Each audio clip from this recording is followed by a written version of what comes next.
Assalamualaikum warahmatullahi wabarakatuh. Shalom, Om Swastiastu, Namo Buddhaya. Perkenalkan saya Pradistia Angelio Putri Persanda dengan NIM 202306031. Di sini saya membuat video untuk memenuhi tugas UAS mata kuliah Filsafat Pendidikan. Jadi hari ini saya membawakan materi tentang filsafat pendidikan Islam. Nah, pertama, filsafat sendiri yaitu dari kata philae yang artinya mencintai, yang kedua sophos, kearifan atau kebijaksanaan, dan yang filsafat, jadi filsafat artinya cinta akan kebijaksanaan atau love of wisdom. Nah, sebelumnya ada Levis Weisberg itu di mana filsafat yang mempertanyakan dan mengevaluasi metode pemikiran ilmiah untuk menentukan nilai dan signifikansi dari seluruh kegiatan ilmiah. Yang kedua ada Berling yang dimana suatu penyelidikan lanjutan terhadap ilmu pengetahuan sehingga dapat dipahami kesalahhubungan antara objek, metode, dan pendekatan ilmiah yang digunakan. Yang ketiga ada Dulingki yang dimana filsafat adalah ilmu penelaahan sistematis mengenai sifat dasar ilmu, metode, konsep, dan asumsi atau peranggapan serta letak dan kerangka umum dari cabang pengetahuan intelektual. Lalu yang terakhir ada Harun Association yang dimana filsafat adalah berpikir menurut tata tertib atau logika dengan bebas atau tak terikat tradisi, dogma atau agama dan dengan sedalam-dalamnya sehingga sampai ke dasar-dasar persoalan. Selanjutnya ada ciri-ciri berpikir filsafat. Yang pertama itu ada radikal adalah sampai ke akar persoalan. Lalu ada kritis, yaitu tanggapan terhadap persoalan yang berkembang. Yang ketiga ada rasional, sejauh dapat dijangkau akal manusia. Selanjutnya ada konseptual, hasil konstruksi pemikiran. Selanjutnya ada koheren, yaitu runtut atau berbentukan. Lalu ada sistem berpikir lurus atau tidak berlawanan. Selanjutnya ada sistematis, itu saling berkaitan. Selanjutnya metodis, yaitu ada cara untuk memperoleh kebenaran. Selanjutnya komprehensif, menyeluruh, bebas, dan bertanggung jawab.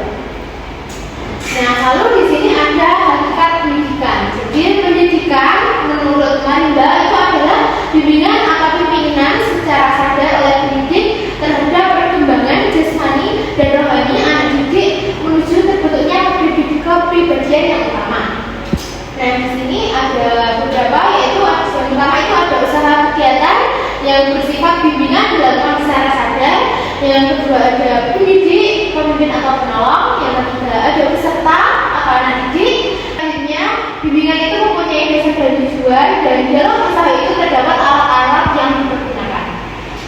Lalu selanjutnya ada jadi pendidikan terbatas kepada pengembangan anak didik oleh pendidik. Jadi terdapat pengaruh dari orang per orang atau manusia lain secara sadar. Selanjutnya bagaimana dengan pendidikan yang dilakukan secara pribadi, dilakukan oleh alam dan lain sebagainya. Apakah seperti ini tidak termasuk pendidikan? Selanjutnya pemaknaan pendidikan menurut Marimba ini yang dikatakan terbatas karena pemahaman arti tersebut hanya bersifat kelembagaan saja, baik di keluarga, sekolah maupun masyarakat. Lalu di sini ada hakikat pendidikan Islam. Jadi filsafat pendidikan Islam ini pada hakikatnya adalah konsep berpikir tentang pendidikan bersumberkan ajaran Islam tentang berikan kemampuan manusia untuk dapat dibina, dikembangkan serta dibimbing menjadi manusia muslim yang seluruh pribadinya dijiwai oleh ajaran Islam sebagai hamba Allah. Selanjutnya menurut Abu Tahman Nawawi, pendidikan Islam adalah pengaturan pribadi dan masyarakat sehingga dapat memeluk agama Islam secara logis dan sesuai secara keseluruhan baik dalam kehidupan individu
Yang ketiga, pendidikan hendaknya mengembangkan seluruh potensi manusiawi manusia dengan berbagai kesinambungan dan keterkaitan antar potensi guna merealisasikan kesempurnaan dan keseimbangan kepribadian.